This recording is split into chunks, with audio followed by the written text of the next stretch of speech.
کہ انسان اپنا برتھ ڈے مناتا ہے. صاحب آج میں 34 سال کا ہو گیا, آج میرا برتھ ڈے ہے. فیس بک پر لوگ لکھتے ہیں بھائی میرا برتھ ڈے ہے, کوئی مجھے وش نہیں کر رہا ہے. ارے نادان, جب تیرا برتھ ڈے آیا, جب تو اپنی زندگی کے 34 سال تو نے پورے کر لیے, 35 سال تو نے پورے کر لیے, تو کیک کاٹ رہا ہے, تو سیلیبریٹ کر رہا ہے, تو خوشیاں منا رہا ہے, جبکہ تجھ کو پتا نہیں کہ تو اپنی موت سے اور قریب ہو گیا ہے. تو اپنی زندگی کا تو نے ایک پڑاؤ اور پورا کر لیا ہے. اب تو اپنی موت کے اور قریب ہو گیا ہے. اب یہ خوشی کا مقام نہیں ہے, اب تو یہ غم کا مقام ہے, یہ تو سوچنے کا مقام ہے, یہ تو اپنے آپ کا امتحان لینے کا مقام ہے کہ میری زندگی کے 34 سال پورے ہو گئے, اب میری موت سے میں اور زیادہ قریب ہو گیا. میرے نوجوان ساتھیوں, جب شیطان آپ کے دماغ میں یہ خیال ڈالے کہ ابھی گناہ کر لو, بعد میں توبہ کر لینا, تو شیطان کو قرآن کی آیت پڑھ کر کے سنا دینا, وَمَا تَدْرِي نَفْسٌ بِأَيِّ أَرْضٍ تَمُوتُ. کوئی نہیں جانتا وہ کب مرے گا اور کہاں مرے گا, کوئی نہیں جانتا وہ کل کیا کرے گا, کسی کو نہیں پتا کہ کل اس کے ساتھ کیا ہونے والا ہے, کوئی نہیں جانتا. کورونا کا دور ہم نے دیکھا, مسلمانوں کے علاقوں میں ایک دن میں 15 لوگوں کے جنازے اٹھے. اور ایسا نہیں کہ صرف بوڑھوں کے جنازے اٹھے, ہم نے جوانوں کے جنازے بھی اٹھائے, ہم نے بچوں کے جنازے بھی اٹھائے, ہم نے عورتوں کے جنازے بھی اٹھائے.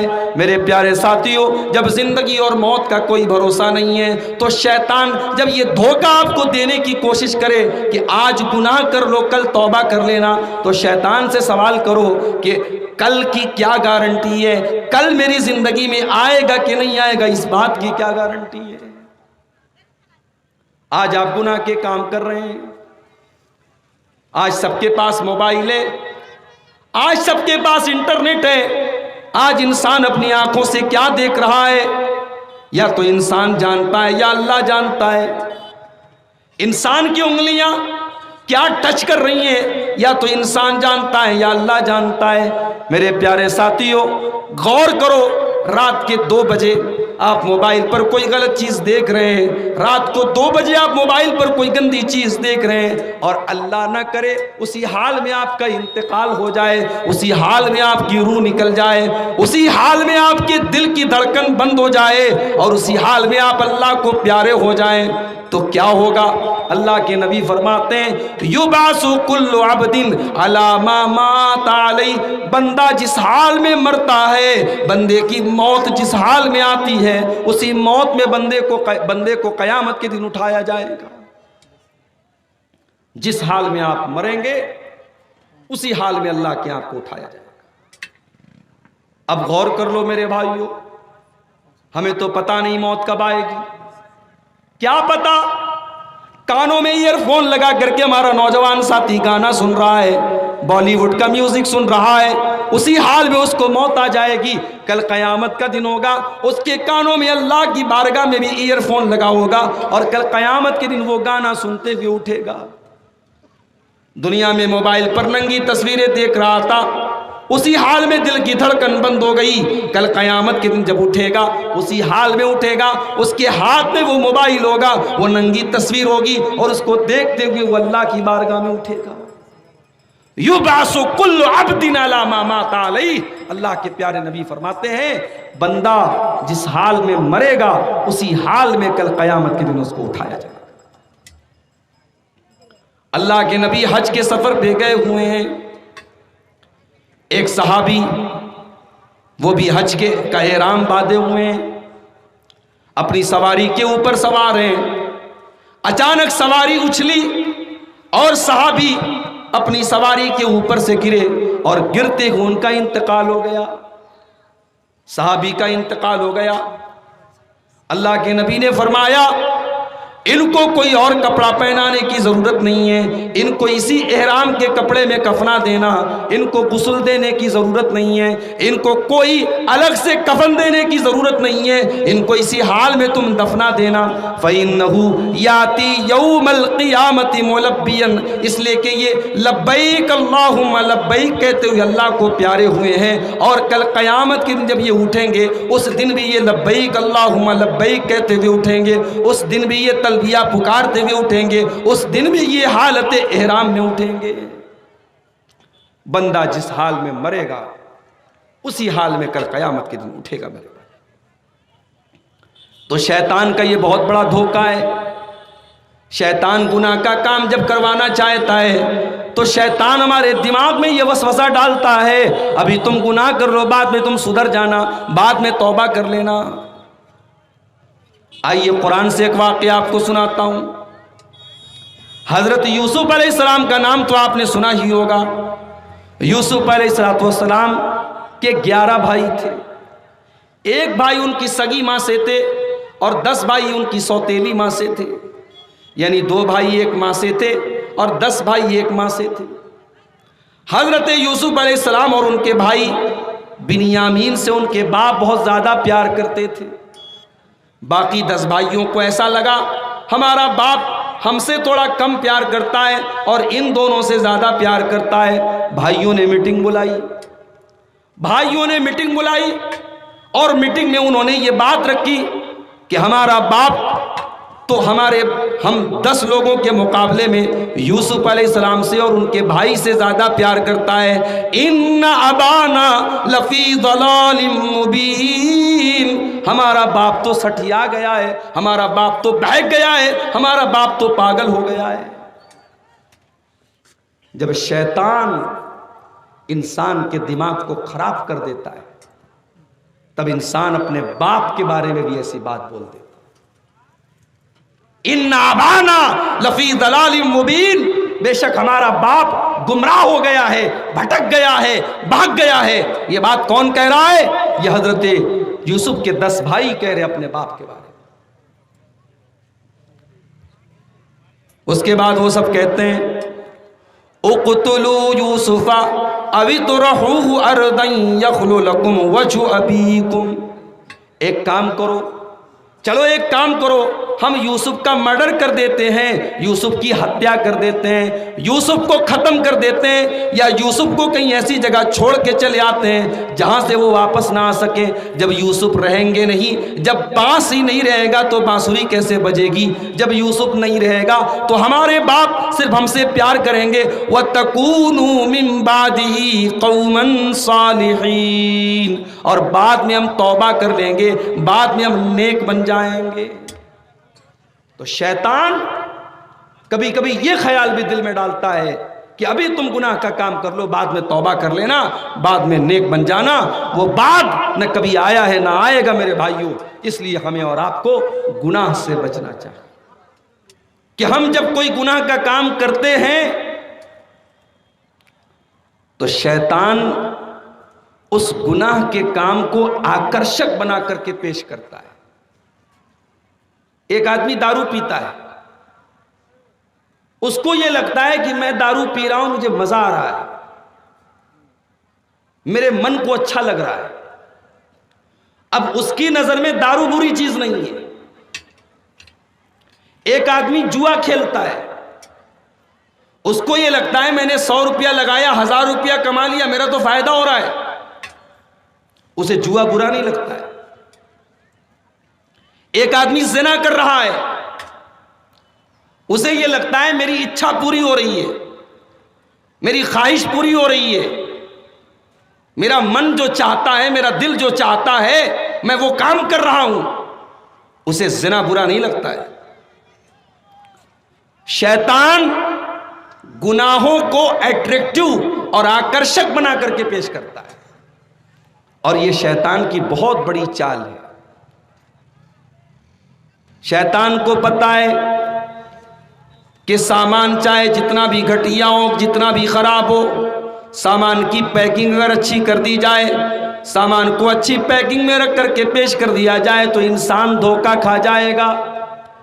اس لیے شیطان گناہوں کو سجا کر کے پیش کرتا ہے، اور شیطان نے پہلے ہی دن اللہ سے وعدہ کیا تھا فَبِمَا أَغْوَيْتَنِي لَأُزَيِّنَنَّ لَهُمْ فِي الْأَرْضِ وَلَأُغْوِيَنَّهُمْ أَجْمَعِينَ۔ اے اللہ میں تیرے بندوں کو گناہ سجا کر کے پیش کروں گا، تیرے بندوں کے سامنے میں گناہوں کے کام، میں غلط کاموں کو، میں پاپوں کو سجا کر کے پیش کروں گا۔ ان کو لگے گا وہ گناہ نہیں کر رہے، وہ اچھا کام کر رہے ہیں، میں گناہوں کو سجا کر کے پیش کروں گا۔ تو شیطان گناہوں کو سجا کر کے پیش کرتا ہے، اور شیطان ایک کام اور کرتا ہے، جب ہم کوئی گناہ کا کام کرتے ہیں تو شیطان دل میں یہ بھی خیال ڈالتا ہے بھائی دیکھ تو جو کام کرنے جا رہا ہے نا، کام تو غلط ہے مگر بعد میں توبہ کر لینا، ابھی تو تو جوان ہے، ابھی تو نے شراب پی لی، تو نے سگریٹ پی لی، تو نے زنا کر لیا تو کون سی بڑی بات ہو گئی، بعد میں سدھر جانا، توبہ کر لینا، حج کر لینا، عمرہ کر لینا۔ شیطان کبھی کبھی ایسے بھی بہکاتا ہے۔ میرے پیارے نوجوان ساتھیوں، جب شیطان آپ کے دماغ میں یہ وسوسہ ڈالے کہ ابھی تم گناہ کر لینا اور بعد میں تم توبہ کر لینا، تو تم اپنے آپ سے یہ سوال کرو کہ کیا ہم اس بات کی گارنٹی لے سکتے ہیں کہ جب ہم رات میں بستر پہ سونے جاتے ہیں تو اگلے دن صبح ہم صحیح سلامت اٹھ پائیں گے؟ ہم تو اس بات کی گارنٹی بھی نہیں لے سکتے۔ بھئی ہمارے نبی نے تو ہمیں سو کر کے اٹھنے کے بعد کی جو دعا سکھائی ہے، الحمدللہ الذی احیانا بعد ما اماتنا والیہ النشور۔ جب ہم سو کر کے اٹھتے ہیں ہم یہ دعا پڑھتے ہیں، اے اللہ تیرا شکر ہے، ہم تو سو گئے تھے، ہم تو مر گئے تھے، ہمارے مر جانے کے بعد، ہمیں موت کے آ جانے کے بعد تو نے دوبارہ زندہ کر دیا۔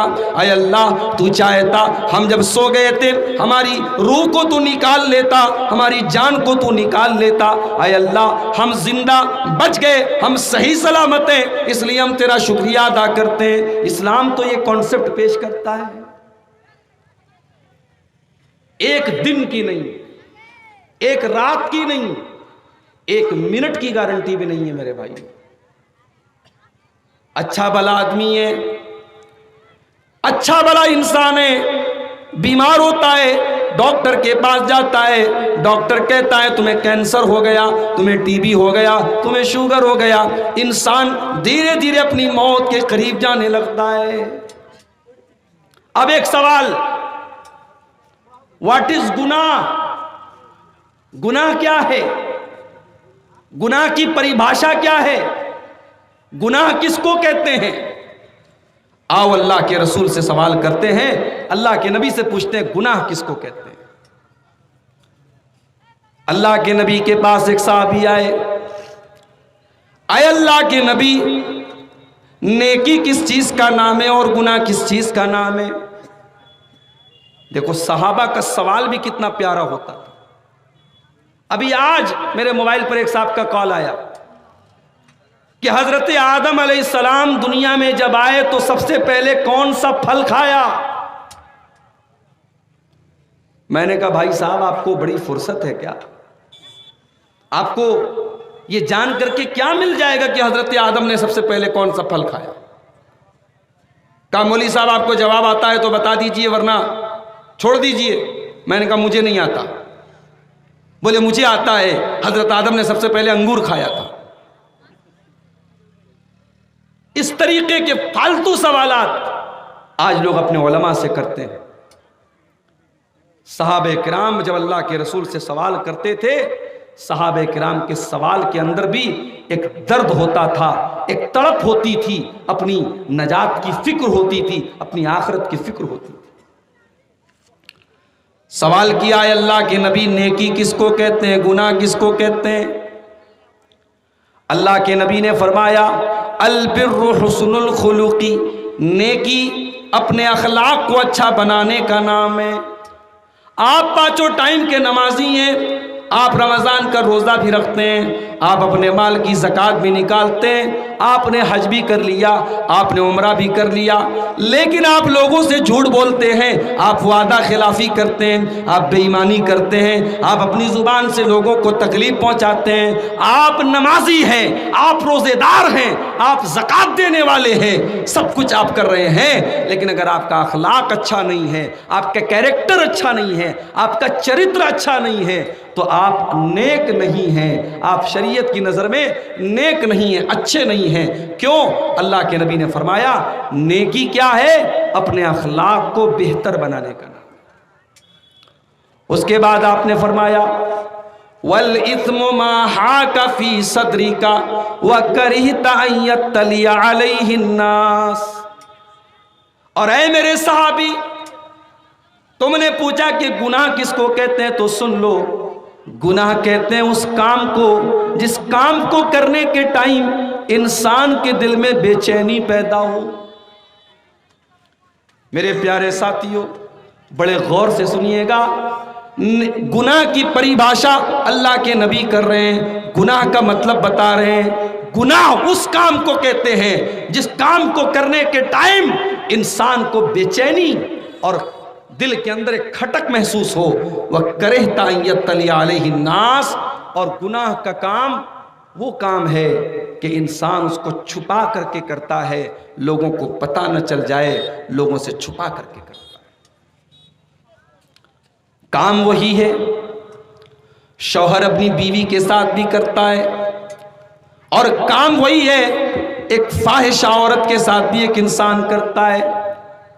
شوہر اپنی بیوی کے ساتھ وہ کام کر رہا ہے، دنیا کی نظر میں کوئی عیب نہیں ہے، کوئی گناہ نہیں ہے، انسان سکون اور اطمینان کے ساتھ اپنی جائز خواہشات کو پورا کر رہا ہے، اور اسی کام کو ناجائز طریقے سے پورا کرنے والا ڈر ڈر کے کرتا ہے، اس ڈر کے ساتھ کرتا ہے کہیں میرا ویڈیو لیک نہ ہو جائے، کہیں میرے بارے میں پتہ نہ چل جائے، کہیں میرے ہوٹل کے کمرے کے بارے میں کسی کو معلوم نہ ہو جائے۔ میرے پیارے ساتھیوں، گناہ کا کام اس کام کو کہتے ہیں جس کام کو کرنے کے ٹائم آپ کے دل میں بے چینی پیدا ہو، اور جس کام کو کرنے کے ٹائم آپ کو یہ ڈر ہو کہ لوگوں کو وہ کام پتہ نہ چل جائے۔